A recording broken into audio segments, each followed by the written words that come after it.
Bismillahirrahmanirrahim. Assalamualaikum warahmatullahi wabarakatuh.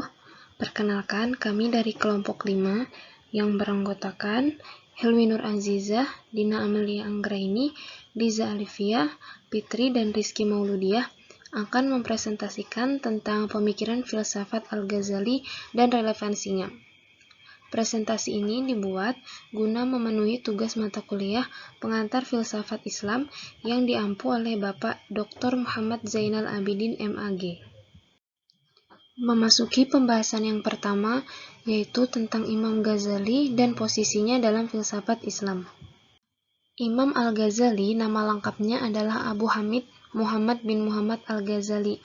Ia lahir pada tahun 450 Hijriah, bertepatan dengan 1059 Masehi, di Ghazaleh, suatu kota kecil yang terletak di Tus, wilayah Khurasan, dan wafat di Tabristan, wilayah provinsi Tus, pada tanggal 14 Jumadil Akhir, tahun 505 Hijriah, bertepatan dengan 1 Desember 1111 Masehi. Al-Ghazali kecil mula-mula belajar berbagai keilmuan di Tusi pada Syekh Ahmad bin Muhammad Al-Razakani, yang merupakan orang tua asuh Al-Ghazali. Kemudian ia berpindah ke Jurjan untuk menimba ilmu pada Imam Abi Nasr Al-Ismaili. Setelah itu, ia berpindah ke Naisabur untuk menimba ilmu pada Imam Dia al-Din Al-Juwaini yang terkenal dengan sebutan Imam Al-Haramain, direktur Madrasah An-Nizamiyah ketika itu. Dalam tempahan Imam Al-Juwaini inilah Al-Ghazali mendalami fikih mazhab, usul fikih, mantik, ilmu kalam, filsafat, hingga ajal memisahkan keduanya.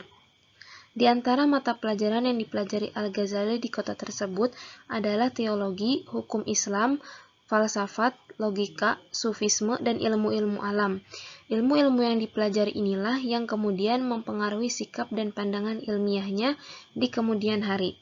Karena demikian banyak keahlian yang secara prima dikuasainya, maka tidaklah mengherankan Al-Ghazali mendapat berbagai macam gelar yang mengharumkan namanya, seperti gelar Hujjatul Islam atau pembela Islam, Syekh As-Sufiyin atau guru besar dalam tasawuf, dan Imam Al-Murabin, yaitu pakar bidang pendidikan.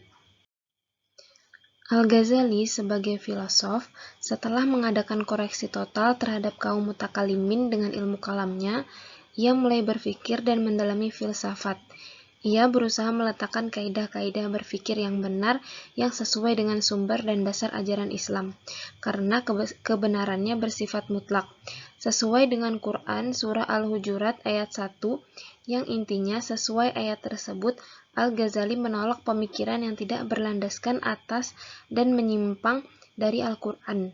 Dalam Tahafut Al-Falasifah, Al-Ghazali tidak mengingkari semua pembahasan filsafat yang telah ada, kecuali pada filsafat ketuhanan dan metafisika yang dianggap kekufuran. Al-Ghazali salah satu tokoh penting dalam dunia Islam. Ia sebagai pembela konsep metafisika Islam. Al-Ghazali menghadapi serangan filosof dan kaum rasionalis lainnya yang mempropagandakan keyakinan kebiadaban berpikir yang tidak sesuai syariat. Menurutnya yang dituangkan dalam karyanya Tahafut Al-Falasifah atau Keracunan Para Filosof, menjadikan stagnasi pemikiran dalam filsafat Islam pada saat itu. Pembahasan selanjutnya yaitu tentang kritikan Al-Ghazali terhadap para filosof peripatetik. Al-Ghazali membagi para filosof ke dalam 3 kelompok yang masing-masing memiliki pemikiran yang berbeda. Akan tetapi, semuanya tidak luput dari tanda-tanda kekufuran. Yang pertama yaitu filosof materialis atau Al-Datoriyun, yaitu mereka adalah ateis yang menyangkal adanya Allah serta merumuskan kekekalan alam dan terciptanya alam dengan sendirinya. Kemudian yang kedua yaitu filosof naturalis atau deistis. Ini disebut juga golongan tabi'iyun. Mereka melaksanakan berbagai riset terhadap alam semesta, hewan dan tumbuh-tumbuhan. Kemudian mereka mengakui adanya satu pencipta yang maha bijaksana. Walaupun demikian, mereka tetap menyangkal adanya hari penggalian atau kebangkitan kembali dan kehidupan akhirat, serta mengingkari adanya surga dan neraka. Dan yang terakhir yaitu filosof teis atau al-ilahiyun.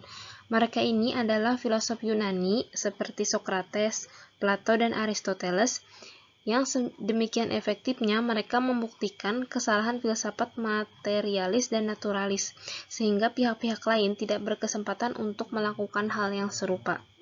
Yang pertama, tentang kekodiman alam. Para filosof sepakat bahwa alam ini kodim dan selalu ada atau mewujud bersama Tuhan secara temporal, terjadi bersamaan dengannya sebagai akibat adanya Tuhan, sebagaimana kebersamaan antara akibat dengan sebabnya atau seperti cahaya matahari dengan mataharinya. Untuk mendukung teorinya itu, mereka mengemukakan alasan bahwa anggapan adanya Tuhan itu lebih dulu atau tamadun dari adanya alam, mengandung dua kemungkinan.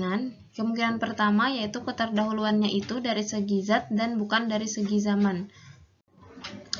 Artinya bahwa dari segi zaman atau waktu, Tuhan itu ada bersamaan dengan alam.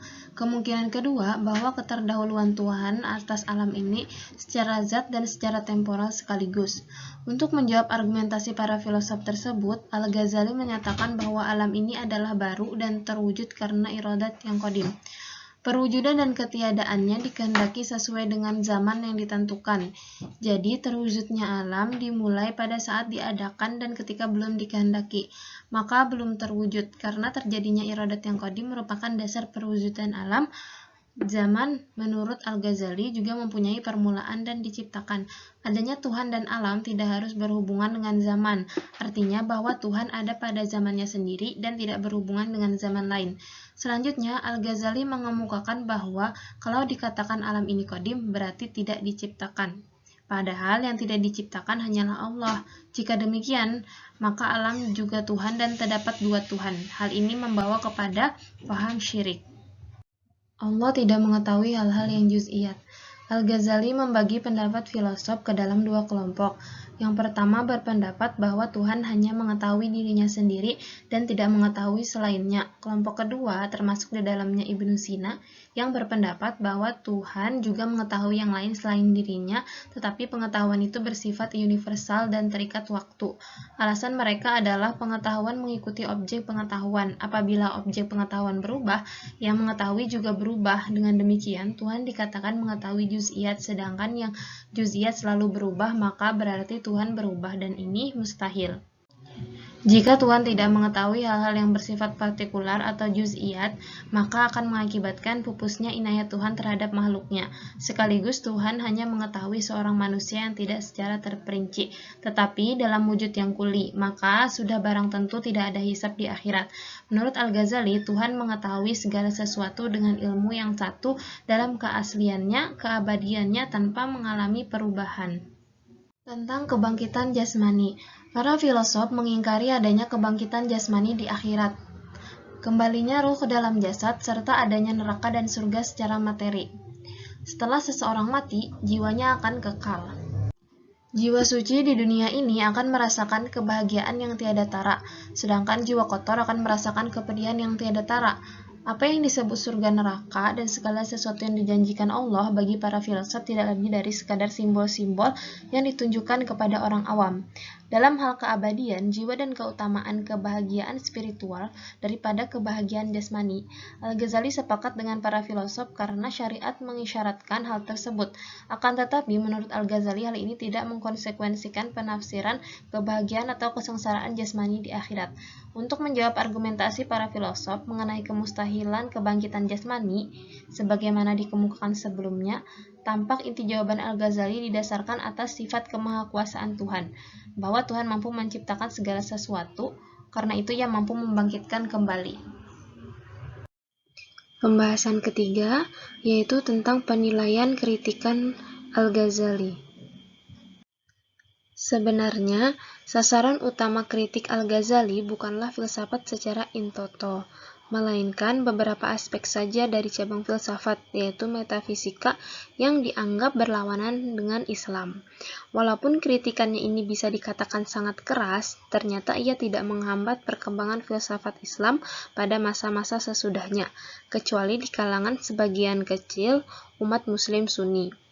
Demikian pula salah pendapat yang mengatakan bahwa filsafat tidak bangkit sesudah mendapat pukulan dari Al-Ghazali. dia tetap tinggal di dunia Islam bagian timur, dan demikian kecil pengaruh pukulan itu sehingga masih terdapat pengikut-pengikut Ibnu Sina sampai hari ini. Karya-karya besar yang dihasilkan sekolah Isfahan menjadi buktinya. Jika diperhatikan, pendapat-pendapat yang dikemukakan Al-Ghazali dapat digambarkan kalau ia menggunakan logika atau akal sehat untuk mengkritik para filosof tersebut. Itu adalah cerminan sikap teologinya sebagai seorang penganut Asy'ariyah. Hal ini dapat terlihat seperti dalam penolakannya terhadap pandangan para filosof mengenai kekodiman alam. Baginya yang kodim hanyalah Allah Subhanahu wa Ta'ala dan sifat-sifatnya, karena alam bukan sifat Allah, dan dia juga menolak bahwa alam itu merupakan limpahan Allah. Berarti alam itu tidak kodim, akan tetapi hadis, karena ia hanyalah ciptaan Allah. Sebenarnya dapat dikatakan bahwa kritikan-kritikan Al-Ghazali terhadap para filosof bukanlah tanpa kelemahan, akan tetapi kritikan-kritikan Al-Ghazali tersebut termasuk salah satu keberhasilannya dalam mengembangkan keilmuan Islam. Bagaimanapun juga, Al-Ghazali adalah tokoh ahli generasi pada masanya, dengan sekian banyak warisan karya tulis yang diciptakannya yang bukan merupakan hal kecil manfaatnya bagi generasi muslim selanjutnya. Yang terakhir yaitu hasil diskusi kelompok 5 mengenai Al-Ghazali. Perjuangan Al-Ghazali dalam mendalami ilmu hingga berani memberikan kritikan secara keras dan logis dapat menjadi contoh bagi generasi sekarang, dikarenakan masa sekarang sudah banyak ilmu yang menyesatkan bagi masyarakat. Hal tersebut dapat diselesaikan dengan ilmu yang benar, dengan ilmu yang sesuai ajaran Islam dapat meminimalisir ilmu yang menyesatkan tersebut. Berdasarkan kritik yang disampaikan Al-Ghazali, ia membuktikan bahwa sebenarnya berfilsafat itu tidaklah sesat asalkan sesuai dengan epistemologi filsafat itu sendiri. Al-Ghazali membuktikan kebenaran pendapatnya dengan memaksimalkan potensi yang dimiliki manusia, yaitu indera, akal, dan rasa. Ketiga potensi tersebut lazim disinonimkan dengan bayani, irfani, dan burhani. Kritiknya yang keras terhadap filosof paripatitik berdasar pada ketiga hal tersebut. Al-Ghazali tidak hanya melihat secara sains, dia juga melihat menurut Al-Quran dan intuisi atau keyakinan yang dirasakannya, sehingga kritikannya yang keras ini sangat relevan dengan perkembangan ilmu pengetahuan dan filsafat, karena ia mampu mengintegrasikan sains dan agama secara berbarengan. Sekian presentasi dari kami, mohon maaf jika terdapat kesalahan. Wassalamualaikum warahmatullahi wabarakatuh.